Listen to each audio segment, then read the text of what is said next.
ইরানের সঙ্গে ইসরায়েল যুক্তরাষ্ট্রের পাল্টাপাল্টি হামলায় মধ্যপ্রাচ্যের পরিস্থিতি দিন দিন আরও উত্তপ্ত হয়ে উঠেছে।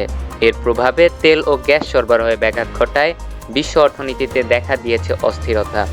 যুদ্ধ এখন ষষ্ঠ সপ্তাহে গড়ালেও কোনো পক্ষই ছাড় দিতে রাজি নয়। এদিকে ইরানের হামলায় মার্কিন সেনাদের হতাহতের তথ্য প্রকাশ করেছে পেন্টাগন। তেহরান বিশ্ববিদ্যালয়ের অধ্যাপক ফুয়াদ ইজাদি দাবি করেছেন, মার্কিন প্রেসিডেন্ট ডোনাল্ড ট্রাম্প মানসিক নিয়ন্ত্রণ হারিয়েছেন। তার মতে, সামাজিক যোগাযোগ মাধ্যমে ট্রাম্পের উগ্র ভাষা ও হুমকি তার উপরে থাকা রাজনৈতিক চাপের প্রতিফলন।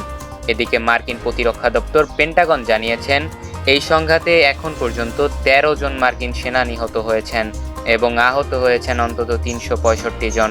নিহতদের মধ্যে 7 জন সরাসরি ইরানের ক্ষেপণাস্ত্র হামলায় প্রাণ হারান।